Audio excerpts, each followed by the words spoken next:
Marami pa rin ang takot sa salitang commitment, kaya hindi raw sila nakikipagrelasyon. Meron din namang sugod lang ng sugod, walang takot kahit na masaktan. Ngayong Valentine's Day, pag-usapan natin kung paano magiging matagumpay sa larangan ng pag-ibig sa ating serbisyo ngayon. Kasama ang science-based matchmaker at dating coach na si Vanessa Antonio o mas kilala sa tawag na Coach V. At pwede rin po kayong sumali sa aming talakayan. Ayan, kung may gusto kayong itanong kay Coach V, magkomento lang sa aming Facebook Live. Magandang hapon, Coach V. Magandang hapon, Ruth. Thank you for having me in your show. Una siguro para makilala ka rin namin, no? Ano bang ibig sabihin pag tinatawag ka na science-based dating coach and matchmaker? Okay, science-based dating coach and matchmaker because kapag I work with clients, I always tell them, hindi ko kinukuha yung dating tips from my personal experience because I have a very limited personal experience. But feeling ko mas magiging successful sila sa dating if we take the advice from social scientists. So ano yung research findings ng mga psychologists, sociologists,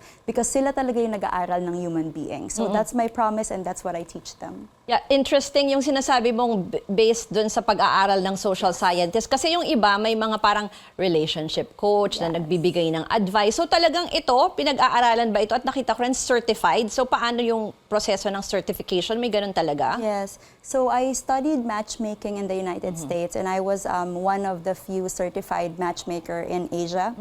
And so when you are a certified matchmaker, you uphold to like a certain standard. So hindi kayong pwedeng magmamatch ka lang ng people randomly. So there's a process, there's a system that you have to follow. At the same time, the etiquette and of course the ethics because you're working with human beings. So you're working with their emotions. So you have to be very careful about it. Sige, so diretso yung nakita. Ano naman, ngayong Valentine's Day, syempre marami rin diyang single naman dyan na hindi lang yung talagang couples, no? So bilang dating coach and matchmaker, ano ba ang tamang paraan ng pagde-date or paano ba makakahanap ng date? Kasi uso ngayon yung mga dating apps, pero nandyan pa rin naman yung traditional form of dating. That's true, Ruth. So, yung lagi kong ina-advise is use dating app in this generation because it's a waste of technology not to use that because you can meet a lot of people that you will not be able to meet in person.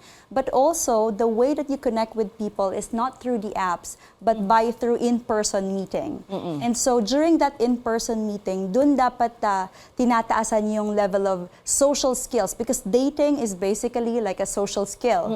So if you know how to relate with people, you know how to make them feel special, you know how to make pakilig, konting pa-cute ng konti, then you come out from like friendship to like the romantic zone. Yung binanggit mo kasi, yun na nga uso yung dating apps. Pero maganda yung sinabi mo na, syempre, mahalaga pa rin yung in-person, di ba? So pag ganon, kasi nakasanayan natin sa mga Pilipino, I guess even in other cultures, lagi tayong merong parang standard agad, di ba? Yung parang may kumbaga may tipo ka. Okay lang ba yun or baka mamaya ma-disappoint ka? So having a certain type is important, especially if we're talking about attraction because attraction is very important also in relationship. But dapat hindi lang siya yung basihan. Kasi kung there are a lot of studies na yung attraction is not a basis for romantic happiness. So it could be one factor lang. So dapat besides attraction, tinitingnan mo din yung level of similarity, yung shared shared interest nyo, that's very important. The directions that you want to go, that's also very important. Because when you look at long-term relationships, they have more similarities than differences. Although people who like, yung sinasabi nating opposite attract, it's very exciting at the beginning. But those who last long in relationship, these are the people that has a lot of similarities. Pero yung isa pa kasi din, pag first date halimbawa or bago pa lang kayo, usually best foot forward. Dapat ba ganun or just show your true self? Alright. So during the first date, we always say na kapag first date, hindi pa siya yan. Because most of the time, we are nervous, we're not ourselves. So putting your best foot forward is okay because you want to show your best to your potential mate. But we highly suggest to go on at least 3 dates with someone so that you will be able to see really their quirks, their personality kapag medyo kalma na sila, yung hindi na sila kinakabahan with you. Yung ikaw as a matchmaker, halimbawa, paano mo minamatch yung mga tao? I mean, ang isang babae, isang lalaki, for example. Okay. So I follow a theory, it's called matching hypothesis. That theory kasi sinasabi niya na kapag similar yung level of attractiveness nila, they're likely to like each other. Well, So, anong level of level of attractiveness. Oh, what Like, is for it? example, you have celebrities. A lot of them are like level 10, right? So, tayo parang regular people, nasa 6 or 7. So, sinasabi ng research na yon na if you're a 7, for example, and you go for someone who's 10, napakalaki ng chance ng rejection mo kasi maraming naghahabol dun sa 10. But if I go for someone who's a 3 naman, you become very dissatisfied with the relationship because you know that you can do better, right? So the trick is to find someone who's at the same level. So that both of you are like both of you will feel satisfied and content. When you say same level of Perceived attractiveness. itsura, tas binanggit mo kunyari Yes. celebrity, parehong trabaho, parehong professional, I don't know, paano, how do you gauge it? So not necessarily like similarity in work, but we talk about like the status, for example. We see a lot of celebrities marrying politicians. They're Okay, not yeah. necessarily marrying like fellow artists, right? So that's when you see na hindi lang siya physical, but also like the lifestyle, because we're talking about similarity. Dapat medyo pareho kayo ng wavelength. Kasi kung hindi, mag-crack ka ng joke, hindi niya magigets because iba yung orientation niya growing up. Parang yung sinasabi nila, don't lower your standards, parang ganon. Yeah, don't lower your standards. At the same time, you have to be realistic. So don't put it too high as well, or else you will end up single. Okay. Pagpatuloy natin ang ating talakayan, kasama pa rin natin si Coach V, isang dating or matchmaker, dito lang sa Newsroom Ngayon, sa CNN Philippines. At dito sa ating serbisyo ngayon, pinag-usapan pa rin natin yung paraan para sa successful dating o sa paghahanap ng inyong karelasyon. Kasama si Coach V o Vanessa Antonio, isang science-based matchmaker at dating coach. Yung sinabi mo kanina, 'di ba, dahil nga based sa science, 'di ba, may mga panuntunan kayong sinusunod para mag matchmaking, no? Paano po 'yan? Talagang they hire you parang professionally ganon?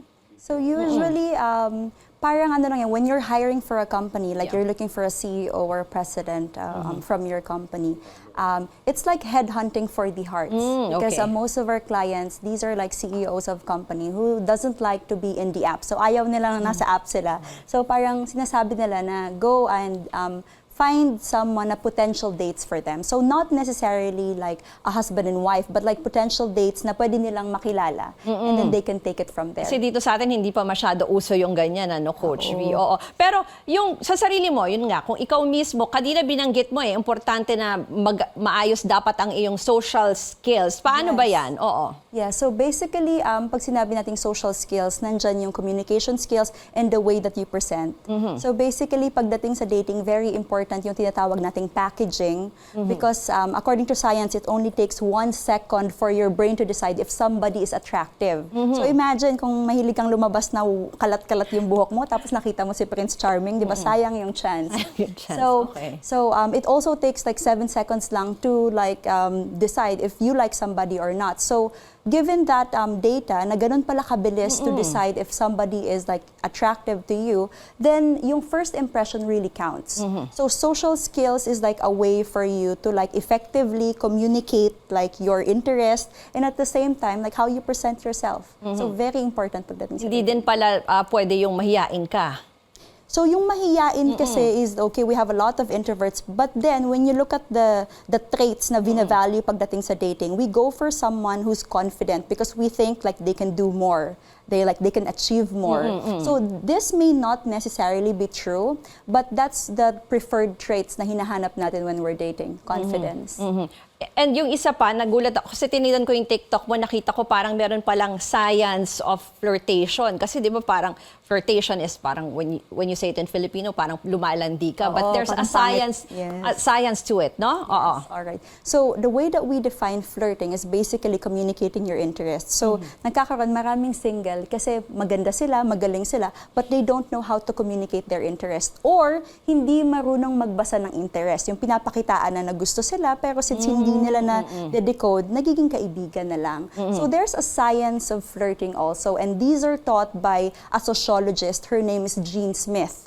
So tinuturo niya to hindi lang sa mga individuals but also to employees of companies like Microsoft, Google, because flirting again is a social skills and it can also help you in sales. O hindi lang sa dating, ano? Yes. O eto, dahil nandito ka na rin, interesting yung mga nakita ko sa TikTok ko, meron kang demo ng how to be sexier or how to flirt with your eyes. Paano ba yon? Pakitaan mo nga kami para yung sa viewers natin. Alright, so there's this particular study na sinabi nila if a woman wants to appear more sexier, they just have to adjust the movement by 10% slower. So instead of like 10% me, slower, yeah, okay, so instead of me like you're talking so fast, lagi ka nagmamadali, so you could just say like, you know, like I'm very interested, like why don't you? Like, so you just slow the way, Yeah. the way that you deliver your words, the way that you hold, the way that Kunyari, you move. kukunin mo yung ano, yung baso. Oh, see? Pakita mo sa amin, Coach V. So for Paano ba? example, if I'm with like my friends, I'm gonna be like, Oo, diba? So oo. like for example, when I'm on a date, then I'm gonna be like this. Yan, And then I'm just oo. gonna hold it like this, and I'm gonna look at that person, and then I'm gonna drink. So it's like the eyes and your hand gesture and the way that you do things. You adjust it like a little slower para mas sexy tingnan, kung baga. Oo, yan. Nagsuzoom yung ating cameraman sa iyong mata. Paano ba, how do you flirt with your eyes? Okay, so yung flirting with the eyes naman, tinuro siya ni Lil Lowndes. Siya yung author ng How to Make Anyone Like You. May tinatawag siyang strategy na toffee eyes look. So yung toffee, yung candy, di ba malagkit? So an example would be, for example, him and I are talking, and then, Ruth, try mo akong tawagin. For example. Coach V? Yeah, Ruth. Coach V? Yeah, I'll be there with you. Yeah, but like, I'll continue like talking to you, but then like my eyes would be like with him already, pero my body is already facing you. Ah, So okay. it shows that I still want to speak with him, but like, Doon ka pa rin, oo. yes, pero tinawag mo na ako, so I'm pivoting my body. Saka yung body language, ano? Yes, yes. So Okay. in flirting is a lot about giving, showing that you're interested and giving attention. So kahit tinatawag mo ako, I would still like to like look at him. So, siguro outside, itong mga flirting, syempre mahalaga pa rin na yung binanggit mo kanina na being yourself, yung mga pag-uugali pa rin, and then yung how to deal with yung pagpasok mo na sa mga relationships mismo or pangangalaga mo na rin sa relationship. Ano naman ang maipapayo mo tungkol dyan? That's true. So ang dating ay isang phase lang, and when somebody calls me like a relationship coach, I always tell them I'm not a relationship coach, but I can teach you like be better in dating. So dating is kumbaga just getting an interest, you know, maintaining that interest, but like ultimately we want to have like a healthy, happy relationship. And the way to do that is like being genuine, right? So you can impress them at the beginning and all that, but no matter how many techniques that you learn, your real self will come out eventually. So the goal is to improve yourself every day para you're not faking it. It's just that version 2.0 ka lang. It's still you, but like you're improving. And then you're also helping make the other person better, ano? Yeah. Oo. Nakita ko lang kasi pinag-usap dito sa questions, kasi pinag-usapan natin nga yung flirting. Ano naman ang tips? Kasi baka mamaya parang puro ganun na lang, di ba? Para maging sakto lang yung hindi sobra-sobra and maging parang safe din yung iyong pag-flirt, di ba? Right. So when it comes to the science of flirting, there are like, for example, areas of the body where you can touch just to be safe, no? Kapag barkada, when it's friends, you keep your hands like on the shoulders on here.